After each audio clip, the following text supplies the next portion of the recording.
Итак, всем привет, я Матвей Дрёнкин, и сегодня у нас уже традиционное ежегодное поздравление с наступающим, а может быть даже уже и с наступившим Новым годом.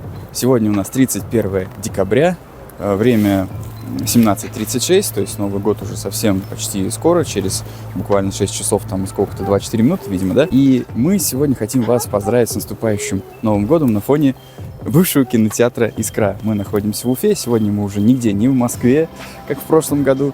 Кстати, ролик прошлого года можно посмотреть на канале, если хотите, что-то там слишком мало просмотров он набрал. Ну а сегодня мы хотим, наверное, традиционно подвести некие итоги уходящего года, что у нас произошло в этом году, что было интересно, чем этот год у нас запомнился. Ну, давайте я тут для себя кое-какие напоминалочки сделал. Что могу сказать, год, наверное, был сложный. Действительно, год был сложный. У меня в начале года должен был быть день рождения, но день рождения был такой, условно, заочный, вот и все.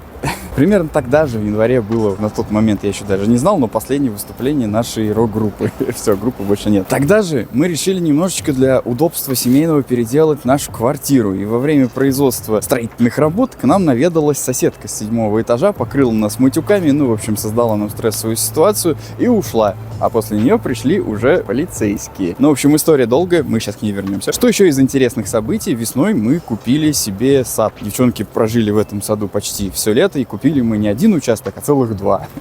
Вот. И, кстати, в этом саду мы снимали все наши вот эти вот выпуски, где я в голубом пальто стою, и, наверное, они вам понравились из-за того, что было превьюшками для наших роликов из Абхазии. И примерно тогда же, весной, по-моему, в июне, я сейчас точно дату не помню, к нам пришел инспектор из Жилстройнадзора. Благодаря той самой соседке с 7-го этажа. Спасибо ей за это большое. Сколько нервов, сколько стресса этот нам инспектор создал. И примерно с этого момента нас заживало в этот жуткий бюрократический механизм под названием перепланировка квартиры. Но он благополучно закончился спустя, получается, где-то там 3 или 4 месяца. И перепланировка, которую мы сделали, она у нас узаконена, и все хорошо. А соседки, респект в кавычках. Выезды. Что касается выездов. Выездов в этом году у нас было просто катастрофически мало. Потому что, во-первых, с нами почему-то перестали ездить. Но, тем не менее, был водопад Кукрау, были Шиханы, была Павловка с нашими коллегами. Офигенное просто место потрясающее, которое мы очень сильно любим. Конечно же, Абхазия, которую буквально вчера выпустили новый ролик. Вы его, наверное, уже успели посмотреть. А может посмотреть еще первый, второй и третий ролик. Они все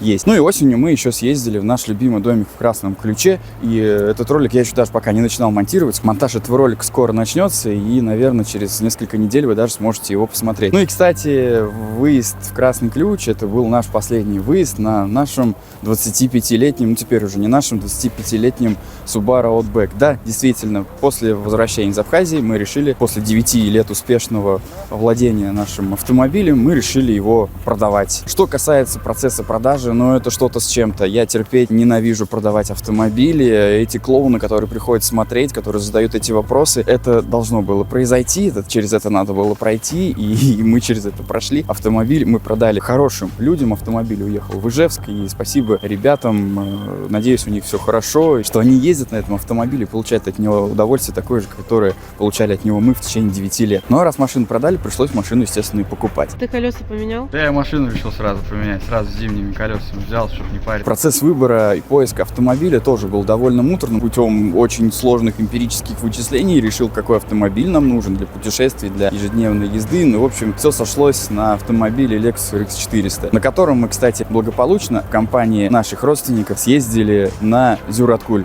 А эта поездка тоже обязательно будет. Итоги всего этого года, в первую очередь, хочу поблагодарить всех наших зрителей за то, что вы смотрите нас, за то, что вы нас поддерживаете, за то, что общаетесь с нами в комментариях. Спасибо вам за это еще раз большое, человеческое, огромнейшее просто спасибо. Мы хотим поздравить всех с наступающим 2026 годом, чтобы у вас этот год был легким, хорошим, не такой, как у нас был 2025. Ну и, конечно же, всем пожелать терпения, здоровья, успехов в работе, в творчестве, в каких-либо своих начинаниях. Ну и с Новым годом всех!